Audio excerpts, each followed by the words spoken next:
Sir বলছি দিল্লিতে একেবারে কংগ্রেস জিরো আপ, একেবারে উঠে গেল বলা যেতে পারে, মানে এই রকম রেজাল্ট কেন হলো কেন?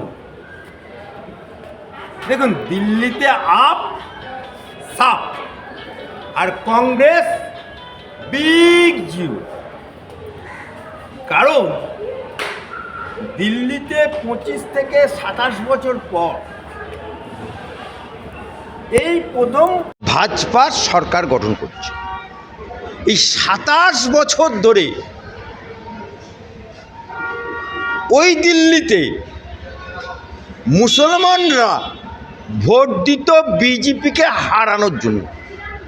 বিজেপিকে বারবার যাতে হারে সেই ব্যাপারে সমস্ত মানুষ মুসলমানরা এককাট্টা হয়ে বিজেপিকে হারাত। যেমন আমার এখানে দিদি এককাট্টা হয়ে দিদিকে ভোট দেয়। কিন্তু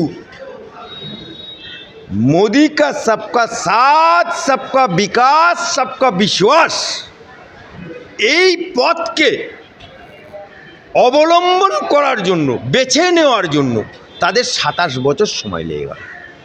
27 বছর সময় লেগে, কারণ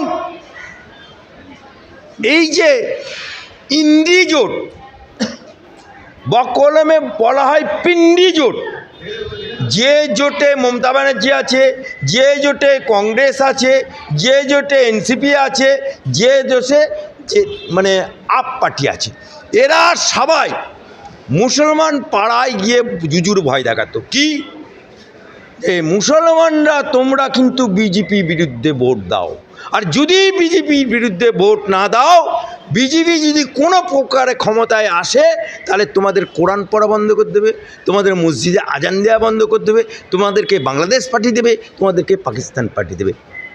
এই যে জুজুর ভয় দেখিয়ে রাখতো, এটার দিল্লির মুসলমানরা দূর করে ফেলেছে।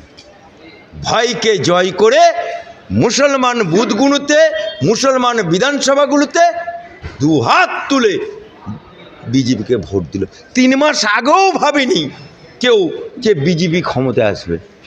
মাত্র 3 মাসের মধ্যে সঞ্জয় যোশী সংঘ পরিবার থেকে, মুসলিম রাষ্ট্রীয় মঞ্চ ইন্দ্রেশজি, মুসলিম রাষ্ট্রীয় মঞ্চ মোহাম্মদ আফজলজি, মুসলিম রাষ্ট্রীয় মঞ্চ ডক্টর সাইদ আক্তার,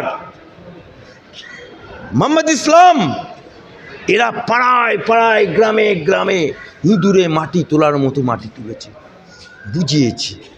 তার ফল আজকে মুসলমানরা, হিন্দুরা, বাঙালিরা দু হাত তুলে বিজেপিকে ভোট দিয়ে দিল। গতবারের নির্বাচনে দেখুন, বিজেপি 8টা, আপ 60-এর উপরে। এবারে কংগ্রেস 0, আপ 22-এ ঠেকে গেল। কারণ আপ পার্টির যে নেতা কেজরিওয়াল, আমাদের মমতা বাবুর মতো ইমানদারির ঢং দেখিয়েছিল। ইমানদারি, যেদিনকে মদ কেলেঙ্কারিতে ধরা পড়ে গেল, ইমানদারির ঢং মানুষের কাছে পরিষ্কার হয়ে গেল। সেই ইমানদারির ঢং জেল থেকে বেরিয়ে এসে সে বলল কি, জেলে যাওয়ার সময় বউকে করে গেল মুখ্যমন্ত্রী, আবার জেল থেকে ফিরে এসে বলল যদি আবার আমি জিতি আমি মুখ্যমন্ত্রী, অর্থাৎ পরিবারতান্ত্রিক দল। দিল্লির মানুষ পরিবারতন্ত্রকে আর বিশ্বাস করল না। আর আরএসএসের এবং বিজেপির এজেন্ডা হচ্ছে কংগ্রেস মুক্ত ভারত, পরিবারতন্ত্র মুক্ত ভারত, দুর্নীতি মুক্ত ভারত। এই এজেন্ডা নিয়ে এগুচ্ছে। তাই পরিবারতন্ত্র কংগ্রেস 0 হয়েছে, আর দুর্নীতিগ্রস্ত পরিবারতন্ত্র কেজরিওয়াল এপাস ওপাস ধাপাস। বলছি দিল্লিতে তো 27 বছর লেগেছে, বাংলাতে কত বছর লাগবে? আমি দিল্লিতে 27 বছরের ট্রেলার হলো, পিকচার বাকি হ্যায়। পিকচার হবে আমার বাংলায়, কারণ বাংলার মুসলমানরা সূর্য জানলা দিয়ে পিঠে লাগলে গরম হয়, তবে বাংলার মুসলমানরা জাগে। কারণ দিল্লির ইমামরা এবার ভোট দিয়েছে, আর আমাদের এখানকার ইমামরা মমতা বুবুর ইমাম ভাতা নেয়, মমতা বুবু মুয়াজ্জিন ভাতা দেয়। 8 ফেল তুহা সিদ্দিকি লাল আলো নীল আলো গাড়ি চড়ে। আজকে ফিরাদ বাবু সে কলকাতার মেয়রের চেয়ারে বসে আছে। আজকে টিপু সুলতান মসজিদের ইমাম ভাতা পায়, নাখোদা মসজিদের ইমাম ভাতা পায়। তাই এদের জাগতে সময় লাগবে, কিন্তু শেষ সময় আমরা বাংলার গ্রামে গ্রামে মুসলমানরা জাগতে শুরু করেছে, শিক্ষিত মুসলমানরা জাগতে শুরু করেছে। কারণ মুসলমানে পেটাপিটি করাচ্ছে এই মমতা বুবুর দল। তাই মুসলমানরা আশা করি 26 সালে, ওখানে ট্রেলার হয়েছে 25 সালে, 26 সালে পিকচার হবে। কিন্তু কুণাল ঘোষ বলছে 250 পার করে দেবে তৃণমূল। কুণাল ঘোষ কে? কুণাল ঘোষ বাপ্পা নাম রেখেছে কুণাল ঘোষ, জনগণ নাম রেখেছে ছিনাল ঘোষ। এই লোকটি প্রথম পিজেন ভ্যান বাজিয়ে বলেছিল তৃণমূল চোর, এই লোকটি পিজেন ভ্যান বাজিয়ে বলেছিল মমতা চোর, এই লোকটি অভিষেকের পা চাটতে চাটতে জিপটা মোটা করে ফেললো। এখন অভিষেক ওকে লাত মেরেছে, এখনও না ঘাটকা না ঘাটকা, ধবিকা কুত্তা হয়ে গেছে। তার কথার এখন কি মূল্য আছে? কুণাল ঘোষ বলছে যে কোনোভাবেই দিল্লির ভোটের প্রভাব বাংলাতে পড়বে না।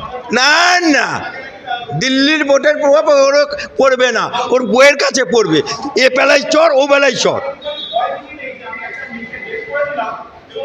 কুণাল ঘোষ এমনই একটা লোক যে নিজের বইয়ের হাতে থাপ্পড় খায়, অথচ এই ছোট ছোট ইউটিউবারদের বিরুদ্ধে মামলা করে, রুজিনের বিরুদ্ধে মামলা করে, শফিকুলের বিরুদ্ধে মামলা করে, বিড়াল নরম জায়গায় আছড়ায়।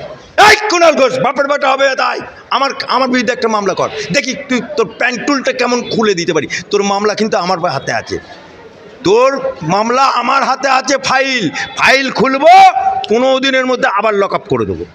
বেলে আছো, বেকসুর খালাসে নেই।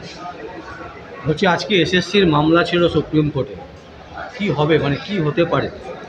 এখন আমি খবর পাইনি। মামলাতে আমার ছেলেও গেছে, আরও সিনিয়র উকিলরা গেছে, বিকাশ রঞ্জন থেকে শুরু করে আমার ছেলে জামান থেকে শুরু করে আরও অনেকজন গেছে। রিপোর্ট পেলে আপনাদেরকে আমি সরাসরি জানিয়ে দেব।